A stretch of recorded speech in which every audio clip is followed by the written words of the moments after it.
चलिए जी, हमने finance start किया। अब खामोश हो जाए ताकि काम हम शुरू कर सकें। हमने फाइनेंस स्टार्ट किया था जिसमें हमने सबसे पहले सिंपल इंटरेस्ट को शुरू किया, और मैंने ये आपको एक बात बताई कि सारे का सारा फाइनेंस हमने सिंपल इंटरेस्ट में सीखना है, जिसकी वजह से फाइनेंस मुश्किल समझा जाता है।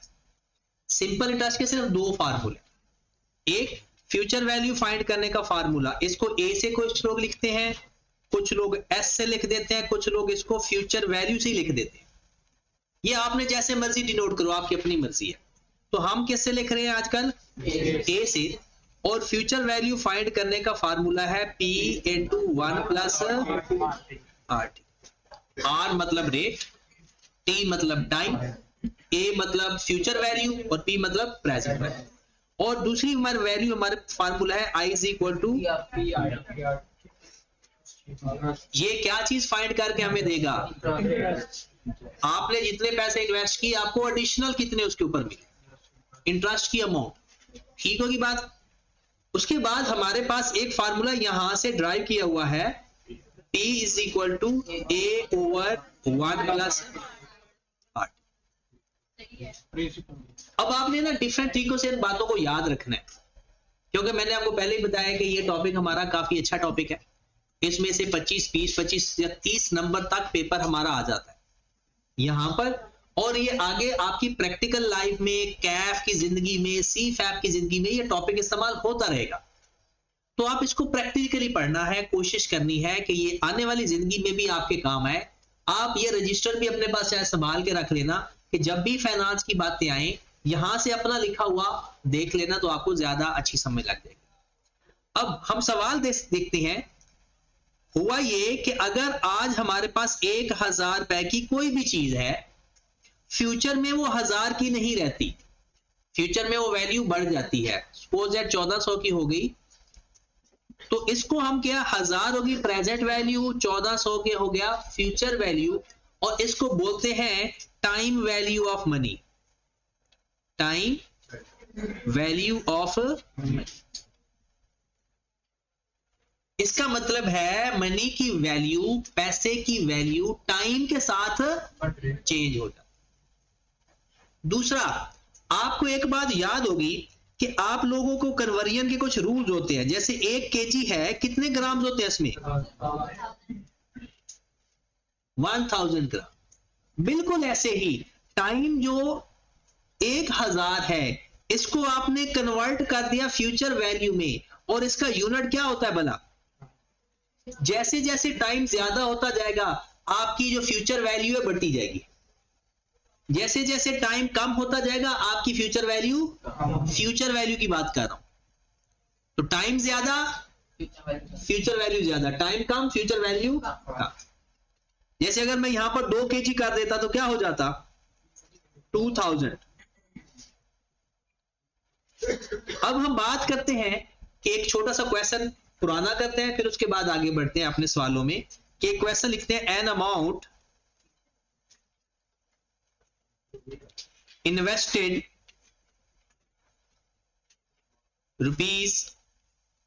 ₹50,000 at the rate of 4% per quarter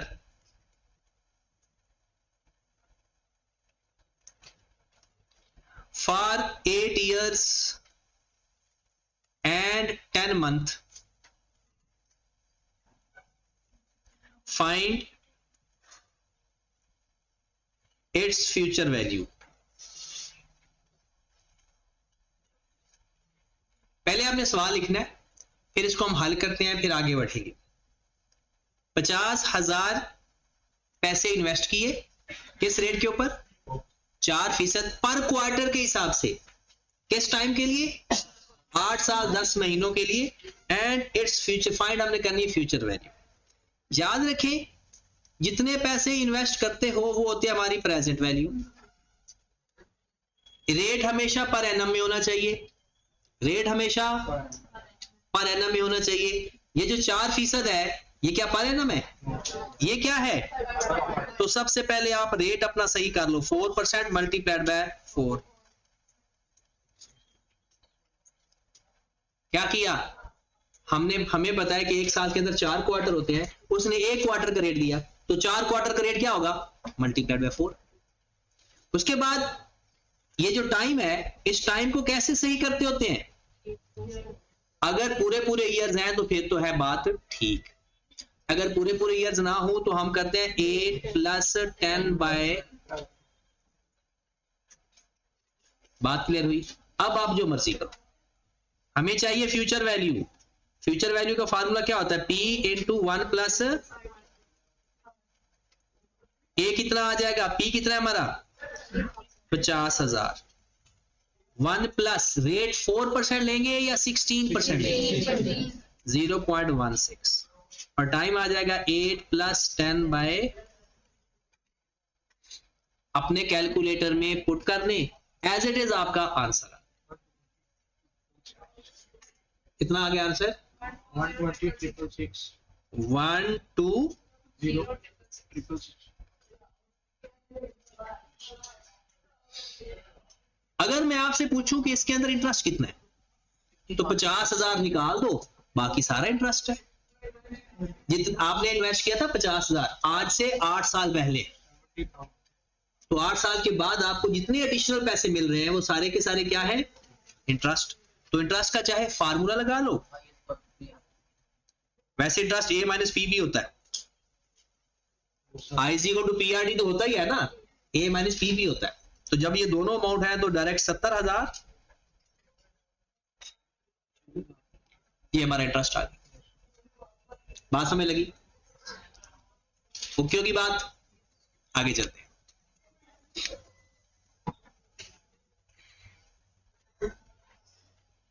किसी ने नोट तो नहीं करना, अगला सवाल पे लिखें। अब ये सवाल आपके मैं लिखने लगा हूं जो आपको पेपर में आए हुए हैं सवाल, वो आपने जज करने हैं कि किस तरह से वो सवाल या किस तरह से वो हमें थोड़ा सा परेशान करने की कोशिश करता है, ठीक है। तो सवाल लिखें जरा,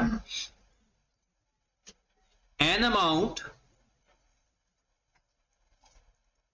₹900,000 invest for 8 years 4 months, 8 years and 4 months, and got rupees 1,650,000 after this time. Find rate of interest. कहता है an amount of ₹900,000 invest for 8 years and 4 months and got ₹16,50,000 after this time. 9 lakh देके 8 साल 4 महीने बाद 16,50,000 ले रहा है, बताओ क्या रेट ऑफ इंटरेस्ट कितना होगा, कर सकोगे? तो करो फिर।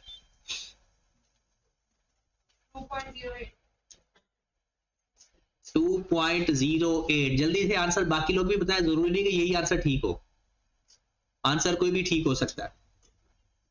आपका दिमाग ना आपकी एफिशिएंसी से ज्यादा चलना चाहिए, क्योंकि इस टाइम एफिशिएंसी वीक होती है आपकी। 10.4 देखा, आंसर आने शुरू हो गया अजीब अजीब। 10.4 ये तो बड़ा सिग्निफिकेंट फर्क है। नूर फातिमा लगाओ लगाओ, 4 मंथ से इतना फर्क नहीं आता होता।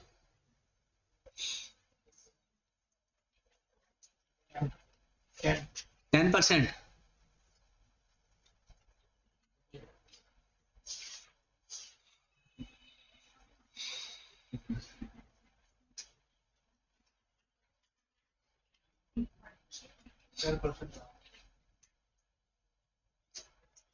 लेट सी, 10% है। 10%। 10%, मतलब पहले दोनों आंसर आए थे वो दोनों ही गलत आ गए।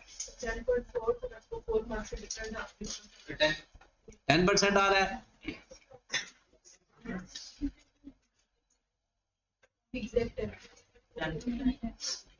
एग्जैक्ट 10%।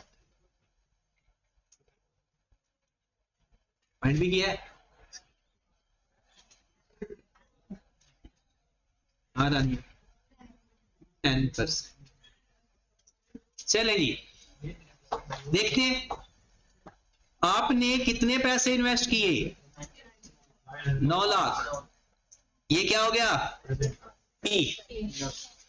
8 साल 4 महीने के लिए ये क्या हो गया, टाइम हमारा कितना है वाला 8 + 4/।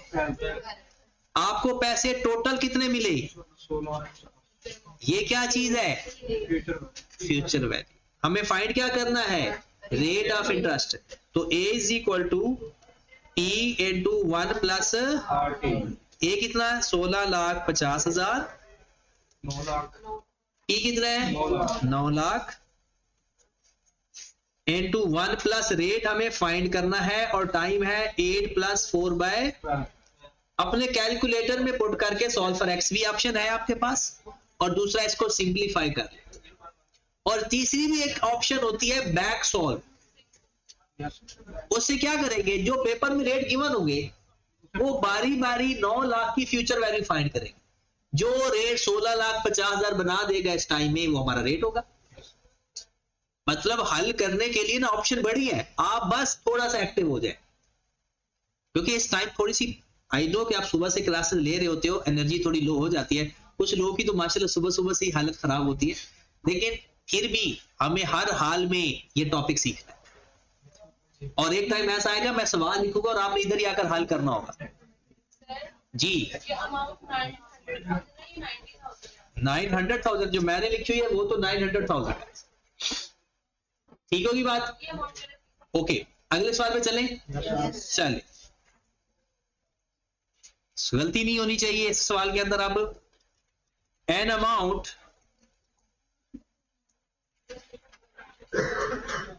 ₹500,000 इन्वेस्ट and get ₹380,000 more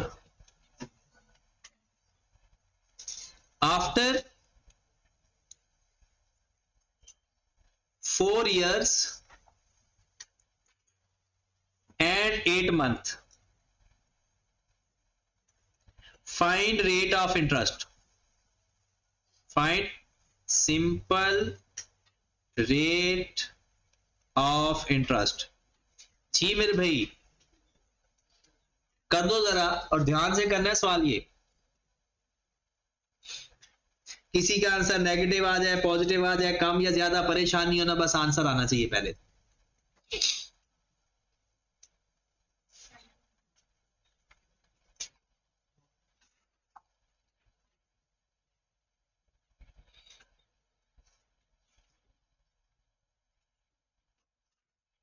$16.2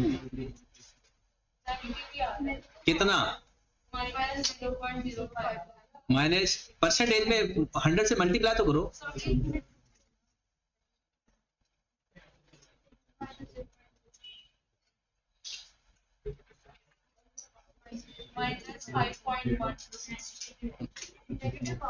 कितना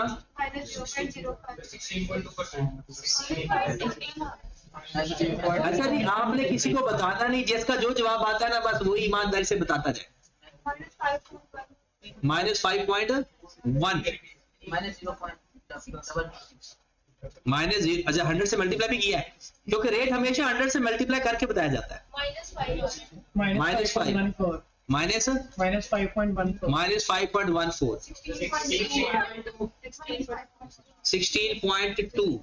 इस रो से अभी तक आंसर नहीं आ रहा। हिमा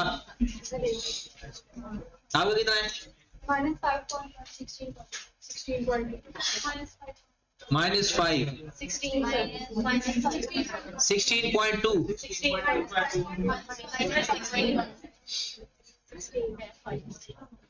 हाँ जी सना कितना आंसर है 0.6 बंदे को सबसे अलग होना चाहिए हाँ अफनान कमाल है इतनी देर तैयब असद अल्लाह लियो इतना टाइम नहीं लगाया करो ये तो इसका मतलब है हाँ हम 16.3 या 2 -5.1 -5. अब जरा आ जाए छोड़ दे सारी चीजें इधर फजर छोड़ दो आप सीए के अंदर मैं आपको बार बार कह रहा हूं सबसे ज्यादा इंपॉर्टेंट होता है क्वेश्चन पढ़ना अब देखिए आपने ये देखा कि कुछ लोगों का आंसर ज्यादातर दो लोग आंसर आए एक 16 और दूसरा और अगर आप तादाद काउंट करें ना तो तकरीबन 50-50% है राइट और आई कैप का रिजल्ट भी यही है आई कैप का रिजल्ट अगर पिछला उठाकर देखें तो 57% है क्यूएम का आपका 16.2 है -5 आ रहा है अब जरा खामोशी वैसे जैसी बात है रिकॉर्डिंग मैंने शेयर कर देनी है यूट्यूब पर भी लोग हंसेंगे जरूर आप पे कि यार ये कितने अजीब लोग हैं अब सवाल देखें अब खामोशी अब बोलना नहीं आए जरा एन अमाउंट ऑफ ₹500,000 इन्वेस्ट आपने 5 लाख इन्वेस्ट किया एंड गेट 380,000 मोर सुने और बस 380,000 मोर इसका मतलब है आपको टोटल 380 मिला या 380 मोर मतलब आपको ये 380 जो है ये इंटरेस्ट मिला जो प्रेजेंट वैल्यू से एडिशनल मिले वो क्या चीज होती है इंटरेस्ट जरूरी नहीं कि ऐड करो I = PRT वाला फार्मूला भी अप्लाई कर सकते वो भी अच्छी ऑप्शन है ये आई है ना ये जो 380,000 है ये ए नहीं है ये ए ये फ्यूचर वैल्यू इतने तो ज्यादा पैसे मिले हैं और ए के अंदर तो पी भी होता है आपको याद होगा मैंने एक ये वाला फार्मूला भी तो बताया था E+I अब पेपर में तो तरह जान होती है कोई पता नहीं होता जो अगर पेपर के अंदर -5.1 जो भी आप निकाले वो भी ऑप्शन हो कि आप दोबारा आंसर निकालोगे या वही टिक करके आ जाओगे वही टिक करके बंदा आ जाता है और बाद में ये एक बात आके करता है कि मेरा पेपर तो सारा ही ठीक था पता नहीं बदबख्त ने फेल कहां से कर हाँ जी तो हमारे पास I = PRT वाली भी एक अच्छी ऑप्शन है या तो आप ऐसा करो कि ये इसको बनाओ 8,80,000 ए अगर ए का फार्मूला ट्राई करना है तो 8,80,000 से और अगर डायरेक्ट इंटरेस्ट वाला फार्मूला अप्लाई करना है तो आई कितना है इसमें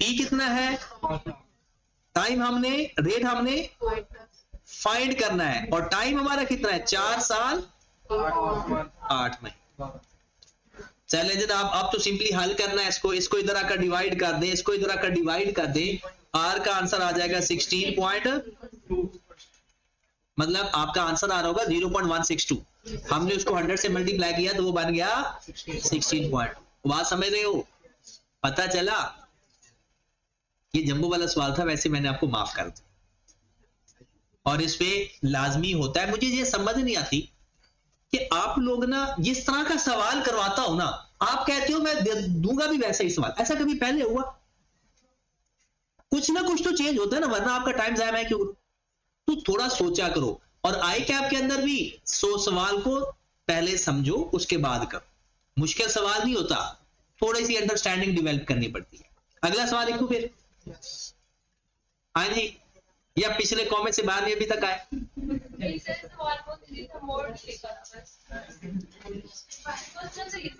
हाँ जी यही तो बात है सिर्फ आंख का मसला नहीं है कि किस किस ने मोर नहीं देखा बड़े सारे लोग हैं आगे चलते हैं अगला सवाल अच्छा सवाल थोड़ा सा चेंज करें देखते हैं, in how many year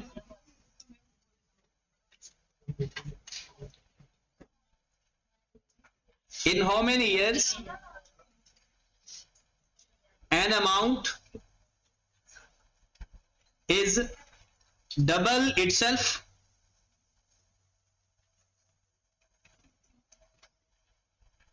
if rate of interest is 15%. In how many year an amount is double itself if rate of interest is 15%. करोगे ट्राई? Yes. करो जरा, सवाल खत्म हो गया। 6 साल 6 महीने मतलब 6.5 साल, 6 years or 6.5. 6.5 तो मतलब तो 6.5 साल।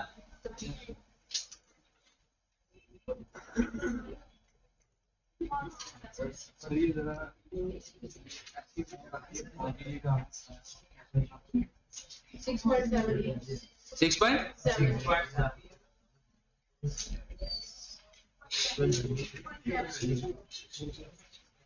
6.7 6 मिनट वो तो नहीं है 6 वाला। सर वही है वही चलो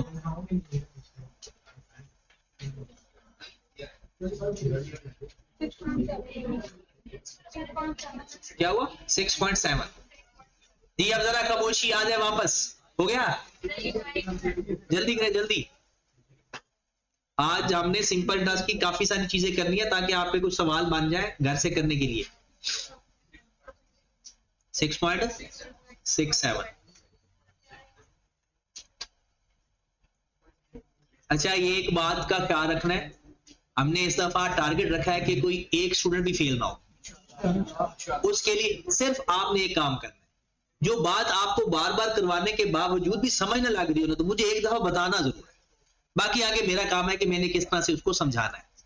अब मैं ये कोशिश रहूं कि आप यस सर करी जा रहे हो और मैं आगे भागता जाऊं और बाद में पता चले कि पता ही नहीं चला था।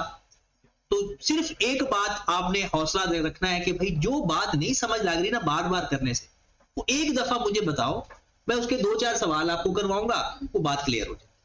कभी कभी ऐसा होता है कोई सिंपल सा क्वेश्चन भी समझ नहीं आ रहा होता, उसमें आपका कसूर नहीं होता, कभी कभी ऐसा हो जाता है, तो थोड़ी सी प्रैक्टिस करेंगे वो क्लियर हो जाएगा। तो इस दफा इंशाल्लाह आपने टारगेट जरूर अचीव करना है और ये इम्पॉसिबल टारगेट नहीं है। बस आप वैसे भी जो बंदा छुट्टी करेगा उसको मैंने क्लास ही नहीं अलाउ करनी, क्योंकि वो तो बंदे को पहले निकाल देंगे ना। छुट्टी वाला बंदा अब के जितने भी दिन है ना आगे आने वाले, उसमें कोई बंदा छुट्टी नहीं करेगा, ना सुबह वाली क्लास में ना इस वाली क्लास में। ठीक है, आए जरा, ये सवाल पेपर में बहुत आता है। इसके 2 तरीके होते हैं। एक तो बहुत ही आसान तरीका है कि अगर आपने कोई भी अमाउंट डबल करनी है ना, सिंपल उस अमाउंट को डिवाइड कर दो रेट के ऊपर। 1 को 0.15 पे डिवाइड करो, कितना आंसर आ रहा है? 6.6. वही आ गया ना, वही आंसर आ गया ना। लेकिन ये सिर्फ सिंपल इंटरेस्ट में काम आता है। मसला ये है, अगर ये कंपाउंड इंटरेस्ट में भी काम आता तो मैं तो कुछ पढ़ाता ही ना आपको, सिंपल इसी तरीके में रखता। लेकिन एक और तरीका भी है, वो आसान, वो भी आसान है, मुश्किल वो भी नहीं।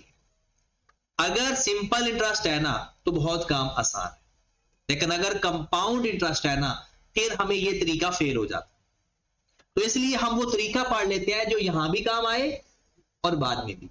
जब भी वो कहता है ना अमाउंट डबल हो जाए, 40% बढ़ जाए, 30% बढ़ जाए, तो आपने सिंपल लेट करना है कि P हमारा X है और A हमारा डबल हो गया। जब भी वो हमसे ये बात कहेगा कि आपकी अमाउंट बढ़ गई है, डबल हो गई है, 40% बढ़ गया, वट एवर, P क्या लेट कर लेंगे? आप 100 भी लेट कर सकते हो और फिर A क्या हो जाएगा उसका डबल। खत्म हो गया सवाल। A आ गया, P भी आ गया, R कितना है? अब फार्मूला लगा दे, A is equal to P into 1 plus. Simple interest में ये सबसे लेंथी काम है, लेकिन कंपाउंड इंटरेस्ट में होता ही यही है, तो इसलिए दोनों में हम एक ही स्टैंडर्ड रखते हैं। A कितना है? 1 प्लस 0.15 और टाइम हमने ये x इधर जाकर डिवाइड हो जाएगा, कैंसल, यस क्या बच गया 2 is equal to 1 plus 0.15 t, ये 1 उधर जाकर minus 1 is equal to 0.15 t और 1 डिवाइडेड बाय, और यहां पर एक बात आ जाए जो इंपॉर्टेंट बात समझाने लगा हूं, अगर पेपर में जो आपने आंसर निकाला वही मौजूद है तो बहुत अच्छी बात है, अगर आंसर मंथ में है तो कैसे करेंगे, आपका ये आंसर आ रहा है ना, इसका एक तरीका होता है, आप अपना कैलकुलेटर निकालें, तरीका बताता हूं एग्जैक्ट आंसर निकालने का। अपने कैलकुलेटर पे लिखें 1 डिवाइड बाय 0.15 और इक्वल का साइन प्रेस करें, यही आंसर आ गया। अब ये आंसर तो आपके पास ये है ना, ये जो चीज है ये तो पूरे साल है, लेकिन जो ये चीज है ये तो मंथ है। हमने क्या करना है, जो आपका आंसर है ना -6 कर दे, साल निकाल दे उसमें से, ये माइनस कर दे, कर दिया, इक्वल भी प्रेस कर दिया है ना, जो आंसर आया है ना उसको मल्टीप्लाइड बाय 12 कर दे, आपके मंथ आ जाएंगे 8 महीने।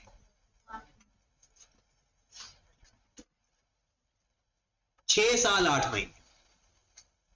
क्या किया है, अगर आपका कभी साल पॉइंट में आ जाते हैं और आंसर भी वैसा है तो ठीक है, अगर ईयर्स में आंसर है, जो आंसर आपने निकाला वही है, ओके, लेकिन अगर जवाब मंथ में है तो क्या करेंगे, साल माइनस करके जो आंसर आएगा उसको 12 से मल्टीप्लाई तो मंथ बन, ओके होगी बात, तो मंथ निकल आया करेंगे। चले जी, फिर अगले सवाल पे चले। नहीं, पॉइंट में फिर भी आ सकते हैं, दिन भी आ सकते हैं, लेकिन दिनों में ना आ जाए ना, लेकिन अगर दिन भी आ जाए ना, जितना होल नंबर आ गया वो गया मंथ, फिर वो माइनस करके मल्टीप्लाई बाय 30, दिन भी आ जाएंगे, घंटों में नहीं जाना। आगे चलते हैं, ये बात सवाल समझ लग गया, थोड़ा सा चेंज करें फिर इसको। In how many years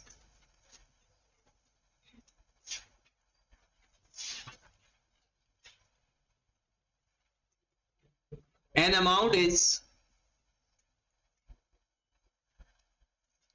increased by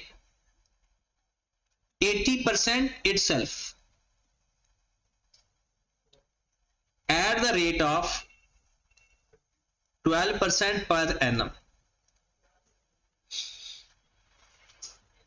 In how many years an amount is increased by 80%? पिछले सवाल में क्या था, डबल कर दी थी, अब क्या कर रहे हैं, सिर्फ 80% बढ़ा रहे, कहते हैं बताओ एक अमाउंट अपना आपका 80% कब तक बढ़ जाएगी, करोगे ट्राई? यस सर, करो जरा।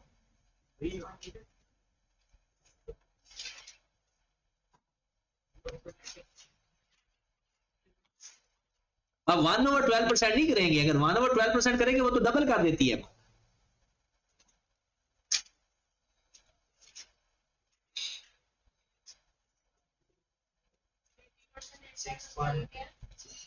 At the rate of 12% per annum. वही आ रहा है, वही आ रहा है, 6.6 आ रहा है। अब इसमें क्या करोगे, चलो मैं करवा दो, इसमें p कितना रखोगे, x, क्या इसमें a2x होगा, कितना होगा, यही गलती है, याद रखें जब भी कोई परसेंटेज में वैल्यू बढ़ती है तो 1 प्लस परसेंटेज से मल्टीप्लाई करते हैं, वैल्यू बढ़े तो 1 प्लस परसेंटेज, परसेंटेज में जब भी वैल्यू बढ़ती है, अगर आपने 0.8 लिख दिया ना, वो तो उतनी वैल्यू लिख दी जितनी बड़ी है, मतलब सपोज दैट 80 का 100 का 80% कितना है, 80, तो अगर ये बढ़ने के बाद 180 होगी या 80 होगी, 180, जो आप अगर कह रहे हो ना 0.8, इसका मतलब है आप 80 कह रहे हो, बढ़नी भी तो है, तो 1 प्लस, तो आपकी जो वैल्यू बनी 1.80x हुई, 1. अगर वो 80% बढ़ाए तो 1.80, 40% बढ़ाए 60% बढ़ाए 1.60x। अगर किसी ने 0.6 लिख दिया ना तो फिर अपना आंसर भी नेगेटिव के लिए तैयार हो जाओ, आपका आंसर भी फिर नेगेटिव आएगा, क्योंकि आपकी वैल्यू 1 से 0.6 होगी। क्योंकि ये परसेंटेज में हो रहा है। परसेंटेज में जब भी बढ़ता है 1 प्लस परसेंटेज, बढ़े तो 1 प्लस परसेंटेज, कम हो तो 1। कहां सीखा ये? मैथमेटिकल प्रोग्रेशन के अंदर। जब आर वो कहता जी 20% वैल्यू बढ़ जानी है तो हम 1 प्लस परसेंटेज में आर लिखते थे। अब आगे तो सवाल हो गया फिर। अब हम क्या करेंगे, a is equal to p into 1 plus r t. A कितना आ गया 1.80x, p कितना आ गया x इंटू 1 प्लस रेट और टाइम, रेट है 0.12, तो 0.8 डिवाइडेड बाय 0.12।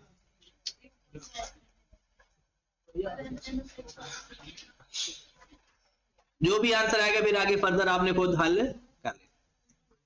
ये बात क्लियर होगी सबको? सर ये अगर आप इसके साथ एक्स्ट्रा लिखें तो ऐसे 1 भी लिख सकते हो, जी 1 भी लिख सकते हो, 100 भी लिख सकते हो, लेकिन ये तरीका एक्स वाला ये होता है कि कभी कभी ऐसा होता है कि हमें कोई और सवाल करना पड़ जाए ना तो फिर एक्स वाला तरीका काम आ जाता है। आगे चले, चलिए जी, आज का लास्ट टाइप ऑफ क्वेश्चन ये समझ आ रहा है। किस चीज का? डबल वाला ये। आप मुझे बताएं, आपके पास पहले थे x, 80% उनको बढ़ाना है, कैसे बढ़ाएंगे? दो तरीके हैं। x में उसका 80% ऐड कर दो, एक तरीका, जितना आपके पास पहले है उसका उतने फीसद ऐड कर दो, तो इसको प्लस करोगे तो क्या आएगा 1.80। नजर आ रहा है? दूसरा तरीका कि हमने एक डायरेक्ट तरीका सीखा है कि जब भी कोई चीज परसेंटेज में बढ़े तो 1 प्लस परसेंटेज से मल्टीप्लाई करना है। तो आपके पास पहले x वैल्यू थी और 80% बढ़ गई, तो ये क्या होगी 1.80, ये हमारी फ्यूचर वैल्यू आ गई। दूसरा तरीका एक और भी बताने लगा, आज आपके पास 100 रुपया है, इसको p ऐड कर लो, 80% बढ़ाओ, फ्यूचर में कितनी हो जाएगी ये वैल्यू? 80 या 180? 180। रेट कितना है 12%। अब टाइम फाइंड कर लो, जो मर्जी तरीका करोगे आपको 80% असल वैल्यू में ऐड करना ही पड़ेगा। असल वैल्यू अगर x है तो 80% ऐड करोगे तो वो बन जाएगा 1.8x। असल वैल्यू 100 है, 80% ऐड करोगे तो 180 हो जाएगा। अब इसको हल कर लोगे, आपका वही आंसर आ जी।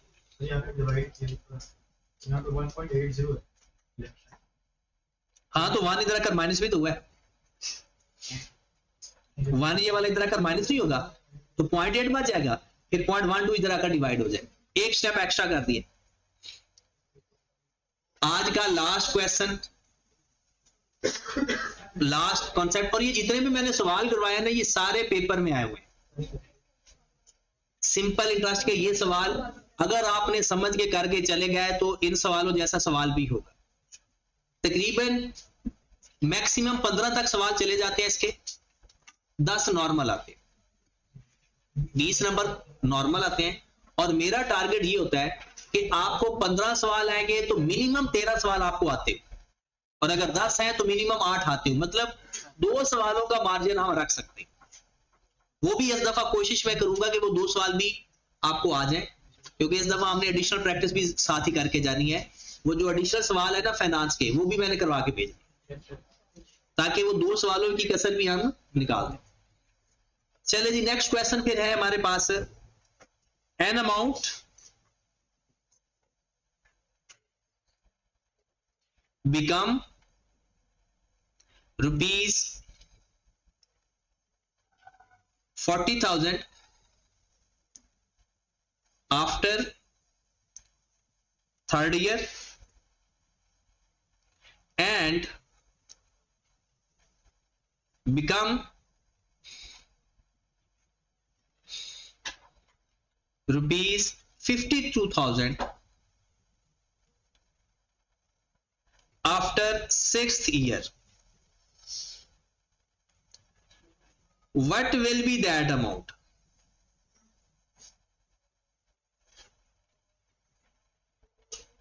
यही सवाल है, रेड नहीं है।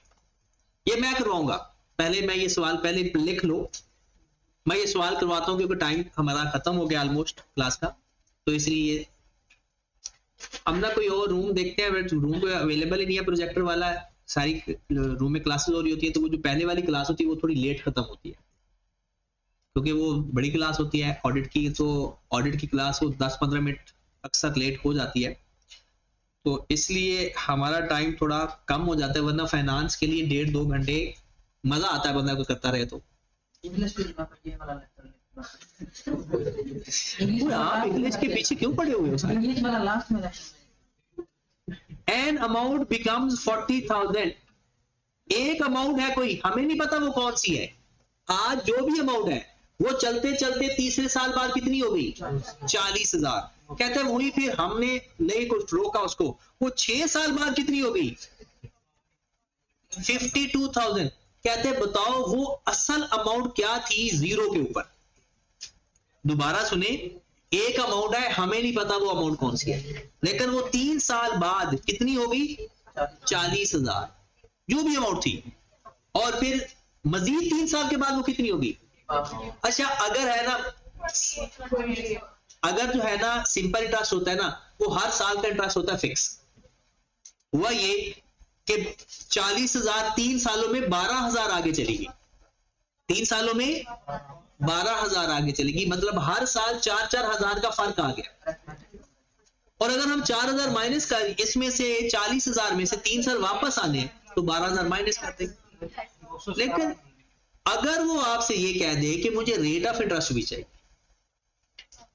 फिर हम फंस जाएंगे। या अगर कोई डाटा ऐसा आ जाए, सिंपल इंटरेस्ट में इतना मसला नहीं होता, सारा मसला होता है कंपाउंड इंटरेस्ट में। सिंपल इंटरेस्ट आसान होता है, हम इससे कॉन्सेप्ट सीख लेते हैं और कंपाउंड इंटरेस्ट के ऊपर अप्लाई कर लिया करें। इसका जो सही तरीका है ना वो ये बनता है कि आप ऐसा करो, 40,000 कब की वैल्यू है? आज की वैल्यू है या 3 साल बाद की? इसका मतलब है ये P है या A है? ये A है, ये तो फ्यूचर वैल्यू है। अगर मैं ये कहूं कि इसका P कितना होगा, तो P को बता सकता है? P का फार्मूला क्या होता है? P का P is equal to A over, ऐसा ही है। A कितना है? 40,000 ओवर 1 प्लस रेट तो पता नहीं है, टाइम पता है, यही बनेगा। ये हमारे पास 40,000 का P आ गया, क्योंकि P का फार्मूला है 40,000 divided by 1 plus RT। P का तो फार्मूला आता है ना, तो 40,000 हमारी फ्यूचर वैल्यू है। अब आए जरा 52,000 का P अगर मैं फाइंड करना चाहूं, तो इसका फार्मूला क्या होगा? A ओवर 1 प्लस RT, और ये क्या बन जाएगा? 52,000 डिवाइडेड बाय 1 प्लस 6R, क्योंकि ये 6 साल बाद की वैल्यू है। अच्छा, ये दोनों वैल्यू जीरो पे दो डिफरेंट अमाउंट है या एक ही अमाउंट है? जीरो पे तो एक है, यही अमाउंट 3 साल बाद 40,000 होगी और 6 साल बाद ऐसा ही होगी बात। अगर ये जीरो पे, अब ये P का कहां पर होता है? प्रेजेंट, तो इसके P को बराबर रखकर R फाइंड हो सकता है, क्योंकि ये जीरो पे एक ही अमाउंट है। Is equal to 52,000 divided by 1 plus 14, चाहे क्रॉस मल्टीप्लाई कर लो, चाहे सॉल्व फॉर x कर लो, आपके पास क्या आ जाएगा? R। अगर R आ गया तो P फाइंड करना, क्योंकि इसमें R की वैल्यू पुट कर दे या इसमें R की वैल्यू पुट कर देंगे तो हमारे पास क्या आ जाएगा? P। क्या किया हमने? दोनों को चेक किया कि जीरो पे दोनों सेम अमाउंट है, दोनों का P रखकर आपस में बराबर रखोगे, हल करोगे, आंसर आ जाएगा। तो बताओ जरा कितना आ गया? 14.2। आ गया सबका 14.2%। तो R इज इक्वल टू 14.2%।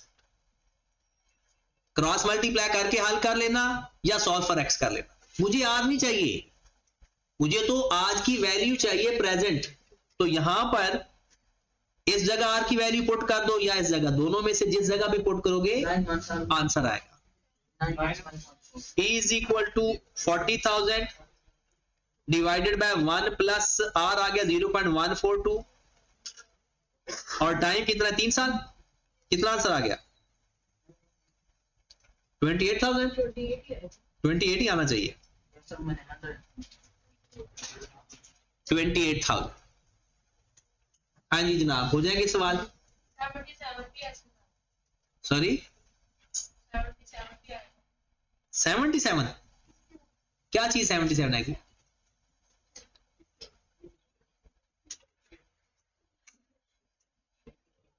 कुछ और भी आप 10 पे लगाए उसकी जगह 77 आ रहा है मेरे यहाँ पर तो यही अमाउंट आ रही है।